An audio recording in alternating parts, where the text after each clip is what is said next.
অবশেষে ঘুম ভেঙেছে বাফুফের, স্বস্তির খবর টাইগার ভক্তদের। সর্বশেষ খবর অনুযায়ী ক্রোয়েশিয়া ফুটবলের আইনস্টাইন, পিটার সিগ্রেট কিংবা পিএসজির সাবেক নারী দলের কোচ ওলি নিকোলোর মতো বিশ্বমানের কোচের হাতে যেতে চলেছে হামজা সমিতদের দায়িত্ব। যদিও দুঃখের খবরও আছে, 30 জনের এই শর্ট লিস্টে রাখা হয়েছে আব্দুল্লাহ আওয়াল মিন্টুকে। তবে দেশীয় কোচ মিন্টুকে রাখা হলেও 30 জনের তালিকাতে কমপক্ষে 10 জনকে রাখা হয়েছে হাই প্রোফাইল কোচ। তাই ঘটনা যাই ঘটুক না কেন, বাংলাদেশ ফুটবল ভক্তরা পাচ্ছে বিশ্বমানের এক মাস্টার মাইন্ড। কে হতে পারেন তিনি?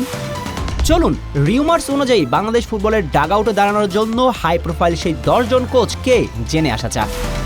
বাংলাদেশ কোচ হওয়ার জন্য আবেদন করেছিলেন প্রায় 300 জন, যাদের মাঝে আছেন ওলি নিকোলোর মতো কোচ।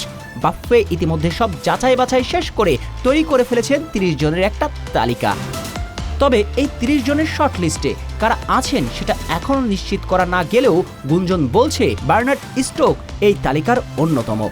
হাঙ্গরি জাতীয় দলের সাবেক জার্মান কোচ ইউরো 2016-তে দলটিকে পরিচালনা করেছিলেন। তালিকায় আছেন অ্যান্টনিও কনসেকাও, ক্যামেরুন জাতীয় দলকে যিনি পরিচালনা করেছেন। তালিকার 3 নম্বর নামটা Antoine Hey, Germany coach, Africa ও এশিয়ার বিভিন্ন পর্যায়ে জাতীয় দলের অভিজ্ঞতা সম্পন্ন। জন অ্যান্ডারসন, ইউরোপ ও এশিয়ার কাজ করা এই নরওয়েজিয়ান কোচও তালিকায় রয়েছেন। তালিকার সবচেয়ে বড় নামটা ডেভিড ডোনিগার, এল সালভাদরের সাবেক এই কোচ গুঞ্জন অনুযায়ী আছেন শর্টলিস্টের তালিকাতে, যিনি বিশ্ব চ্যাম্পিয়ন আর্জেন্টিনায় লিওনেল স্কালোনির মুখোমুখি হয়েছিলেন। গুঞ্জন বলছে এছাড়াও তালিকায় আছেন বাংলাদেশ জাতীয় দলের সাবেক কোচ জেমি ডেও। তবে শর্টলিস্টের এই তালিকার সবচেয়ে উল্লেখযোগ্য 2 নামের মধ্যে ক্রোট ফুটবলের আইনস্টাইন খ্যাত পিটার সিগ্রেট, যিনি কিনা মালদ্বীপকে জিতিয়েছিলেন সাফ, তাকেও রাখা হয়েছে পরের তালিকাতে। ধারণা করা যাচ্ছে শর্টলিস্টের সবচেয়ে চমকপ্রদ নামটা পিএসজি নারী দলের সাবেক কোচ ওলি নিকোলো, যিনি পিএসজি নারী দলকে নিয়ে চ্যাম্পিয়ন্স লিগের সেমিফাইনালে খেলেছিলেন। যদি বেতন কাঠামো সবকিছু ঠিকঠাক থাকে তাহলে ওলি নিকোলোকে দেখা যেতে পারে হামজা সমিতদের নতুন গুরু হিসেবে।